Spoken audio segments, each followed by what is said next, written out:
Halo semuanya, ternyata serangan Badai Al-Aqsa atau Tufan Al-Aqsa oleh Hamas lalu sekarang dibalas oleh pasukan Israel dengan kode operasi pedang besi dan dilanjutin dengan peristiwa rencana pengorbanan sapi merah oleh organisasi terkenal di Israel yang bernama The Temple Institute. Itu semuanya saling berhubungan. Yuk kita bahas di Doi, dosen ingusan. Oke, kita mulai dulu dengan hal yang terbaru, terhangat dan terupdate tentang rencana pengorbanan sapi berwarna merah yang dilakukan oleh salah satu organisasi terkemuka di Israel, yaitu The Temple Institute. Nah, sebenarnya cerita atau latar belakang pengorbanan sapi merah ini bisa kita cari atau telusuri di Al-Quran surat Al-Baqarah ayat 67 sampai 75. Yang kurang lebih pada dasarnya pada zaman Nabi Musa ada sebuah konflik di antara Bani Israel dengan sesama Bani Israel, di mana ada salah satu tetua atau orang yang terpandang itu tiba-tiba meninggal, dan di sana orang Bani Israel itu bersengketa tentang siapa yang membunuh orang atau tuan yang dianggap penting oleh Bani Israel ini. Karena mereka saling memfitnah satu dengan yang lain, timbullah masalah di antara internal mereka. Sampai di antara mereka ingin mencari tahu siapa sebenarnya yang membunuh orang yang dianggap penting di kalangan Bani Israel di zaman Nabi Musa itu. Tapi sayangnya mereka nggak punya petunjuk. Akhirnya mereka memberanikan diri untuk bertanya kepada Nabi Musa. Karena Nabi Musa dipercaya, dan mereka nggak ragu untuk meminta bantuan, mereka langsung aja tuh nembusin Nabi Musa buat langsung minta petunjuk kepada Tuhan semesta alam, Allah Subhanahu wa Ta'ala. Nah, atas permintaan itu Nabi Musa pun memohon, dan di surat Al-Baqarah setelah Nabi Musa memohon ternyata diberikan petunjuk. Disampaikanlah risalah Nabi Musa itu ke kaum Bani Israel. Mereka diminta untuk melakukan pengorbanan sapi betina. Tapi sayangnya mereka, Bani Israel itu, menganggap risalah itu sebagai sebuah ejekan. Nah, malah mereka memperluat risalah itu dengan bertanya, sapi betinanya itu warna apa? Speknya bagaimana? Berat badannya, terus apa aja yang dibutuhkan? Bagaimana ciri-cirinya? Nah, dengan mereka malah memperumit risalah dari Nabi Musa pun kembali meminta kepada Tuhan, dan diberikanlah detail-detail yang mana warna, kemudian sapi betinanya itu tidak boleh dipakai untuk membaca, tidak ada luka dan segala macam. Akhirnya Bani Israel itu pusing karena untuk mendapatkan spesifikasi sapi betina seperti itu tidaklah mudah. Namun dengan perjuangan akhirnya sapi betina yang dimaksud itu didapatkan oleh kaum Bani Israel, dan dilakukan sebuah ritual atau pengorbanan sesuai dengan risalah yang disampaikan Nabi Musa. Sampai pada akhirnya terlaksana, dan salah satu bagian dari sapi betina itu, mungkin ekor, apapun itu, dipukulkan kepada jasad yang telah meninggal, dan akhirnya mukjizat itu tiba. Mereka melihat bahwa jasad itu terbangun dan menceritakan bahwa siapa pelaku yang membuat dirinya meninggal. Tidak lain adalah famili, yaitu dari anak-anak kerabat dekatnya. Dan disitulah mukjizat itu ditandai sebagai sebuah awal di mana hati para Bani Israel itu mulai mengeras.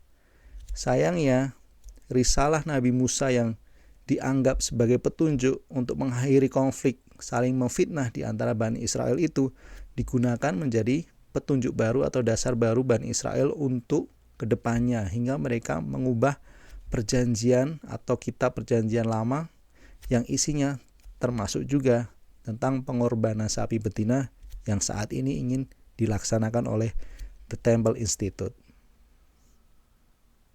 Nah, kalau teman-teman semuanya tahu, kalau stok dari sapi merah betina yang dipersiapkan oleh orang-orang dari The Temple Institute itu sudah siap, tinggal menunggu waktu, tempat, dan kapan pelaksanaan pengorbanan sapi betina itu.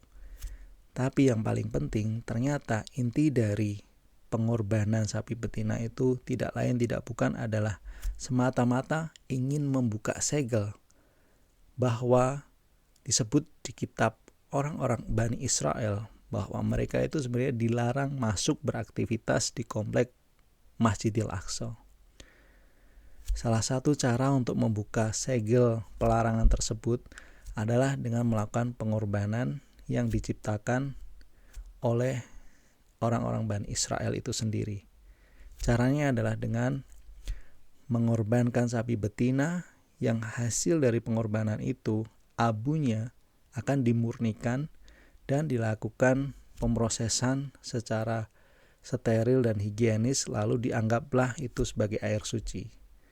Nah, setelah air suci itu didapatkan, ternyata orang-orang yang ingin masuk, khususnya Bani Israel, ke Masjidil Aqsa bisa menggunakan air pensucian itu. Dikabarkan dari The Temple Institute, hasil satu sapi betina merah yang dikorbankan itu bisa menghasilkan 600 miliar air suci, atau dengan kata lain 600 miliar kali pemakaian. Dengan jumlah semacam itu sama aja itu unlimited atau tidak terbatas. Bisa dibayangkan setelah air suci didapatkan, The Temple Institute merasa bahwa semua orang Bani Israel sudah sah terlepas dari larangan yang ada di kitab mereka, dan mereka bisa bolak-balik mondar-mandir masuk ke kompleks Masjid Al-Aqsa. Kalau itu terjadi, maka bisa diterbitkan sebuah pelarangan yang menyebutkan bahwa orang-orang muslim dilarang masuk ke kompleks Masjid Al-Aqsa. Dan disitulah mulai dibuat bait atau kuil suci yang ketiga. Ternyata seperti itu kisahnya. Selanjutnya, kenapa kaum Yahudi itu ngotot atau pengen banget membuat bait ketiga atau kuil suci ketiga di zaman era modern ini? Jawabannya sederhana.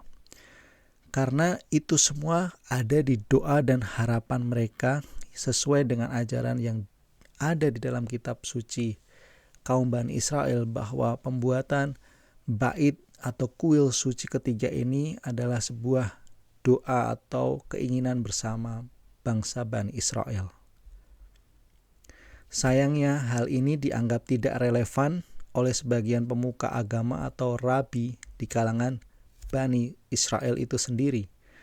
Alasannya pendirian kuil suci saat ini akan melanggar kodrat, yang mana sebenarnya kuil suci ini hanya boleh dibangun di masa mesianik atau manakala telah datang juru selamat atau Mesias. Masalahnya, sekarang Mesiasnya aja belum sampai atau belum tiba. Masa kuilnya mau dibangun duluan? Ditambah lagi dengan alasan waktu yang tidak relevan, yang mana menurut sejarahnya kuil suci atau bait suci pertama itu dibangun di era Nabi Sulaiman, atau diperkirakan antara tahun 957 sebelum Masehi, yang mana kuil suci Salaman ini dibangun atau dibuat sebagai pengganti kuil tabernakel atau kuil kemah suci yang dipakai kaum Yahudi buat beribadah setelah mereka terusir dari Mesir. Sayangnya, kuil atau bait Salomon yang pertama ini hancur setelah kedatangan orang-orang Babilonia. Setelah 100 tahun kemudian, bait suci kedua dibangun di tahun sekitar 515 sebelum Masehi oleh Raja Herodes. Namun sayangnya setelah sekian waktu berdiri, bait suci kedua ini pun hancur, runtuh setelah berhasil dimusnahkan oleh pasukan Romawi di peristiwa pengepungan Yerusalem yang terjadi di tahun 70 sebelum Masehi. Nah, itu alasannya kenapa pembangunan bait ketiga ini ditentang sama sebagian pemuka agama Yahudi sendiri, karena jarak yang jauh dari bait pertama dan bait kedua. Bayangin aja, jaraknya dari zaman sebelum Masehi ke zaman setelah Masehi dan sekarang di zaman now. Ditambah lagi, di situ ada perbedaan tafsir. Selain kaum Yahudi, ternyata pengorbanan sapi merah ini disupport juga sama kalangan Kristen evangelis yang ada di Amerika sini. Kalangan Kristen evangelis di Washington, Amerika, itu menganggap pengorbanan sapi betina merah itu sama halnya pengorbanan yang dilakukan oleh Yesus Kristus dan meyakini itu sebagai tanda hadirnya Yesus Kristus kedua. Evangelicals believe these red heifers will usher Christ's second coming. And we need the Messiah to come, right? So for me, the red heifer, it's red for the blood of Jesus. Tapi ada sebagian lain yang juga menganggap kalau pengorbanan sapi merah itu malah akan mendatangkan bencana yang lebih besar buat umat manusia. Karena dianggap kalau sampai itu terjadi, pengorbanan sapi merah itu terjadi, sama saja akan membangkitkan turunnya Dajjal. Nah, itulah kenapa sebabnya salah satu petinggi Hamas mengatakan kalau percobaan pengorbanan sapi merah ini menjadi pemicu penyerangan di tanggal 7 Oktober tahun 2023 yang lalu, yang mana sampai sekarang itu terjadi penggeburan habis-habisan Israel di wilayah Palestina dan Gaza.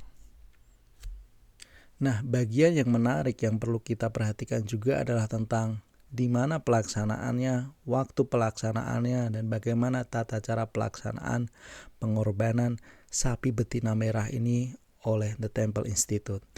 Nah, rencananya itu akan dilaksanakan dalam waktu dekat atau tidak jauh dari Paskah atau mungkin di bulan April. Nah, bagaimana caranya? Itu caranya cukup rumit ternyata, teman-teman. Mereka harus membangun sebuah altar dengan tatanan atau menyerupai mirip dengan di masa Nabi Musa, di mana tinggi dan posisinya itu sejajar dengan bukit Bait Suci atau yang sekarang dikenal dengan kompleks Masjid Al-Aqsa. Tempat ini dikenal dengan Bukit Zaitun. Nah, tata caranya pun dirubah dari yang dulu Nabi Musa dengan tata cara yang lebih ramah kepada hewan. Nah, sekarang itu beda. Mereka akan menggiring sapi betina merah yang sudah siap itu ke atas ke altar, lalu mereka akan membakar sapi merah betina itu dalam kondisi hidup-hidup. Nah, abunya itu akan dimurnikan. Nggak bisa ngebayangin gimana prosesnya itu begitu sadisnya. A massive altar already awaits, where the heifers are to be burned. According to some believers, the ceremony needs to be performed right here on the Mount of Olives, looking directly into where the temple once stood. But something else now stands in its place. Nah, dari situ kita bisa menelaah atau kita bisa mengerti nih tentang proses perubahan dari zaman Nabi Musa ke zaman era modern ini ternyata sudah berubah total. Yang mana dulu media pengorbanan ini dipakai buat mengakhiri konflik atau sengketa di antara Bani Israel, tapi di zaman modern dipakai untuk mencari cara melegalkan atau melepas segel yang terdapat di kitab Bani Israel, yang mana orang-orang Bani Israel bisa masuk ke Bait Suci atau sekarang yang kita kenal sebagai kompleks Masjidil Aqsa. Teman-teman semua yang di rumah, ternyata tujuan Tufan Al-Aqsa atau Badai Al-Aqsa yang dilakukan oleh pasukan Hamas itu ditujukan atau sebetulnya dilakukan buat memberi alarm kepada kita semua bahwa kalau tindakan pengorbanan sapi merah itu terjadi, itu bisa menimbulkan lebih banyak kerusakan bagi umat manusia. Nah, gimana nih menurut kamu? Kalau kamu mau merevisi, mau nambahin, atau masih masukan, silahkan bisa langsung tulis di kolom komentar buat kita diskusikan bersama. Terima kasih sudah menyaksikan, terima kasih sudah mengikuti, matur suwun. Sampai jumpa.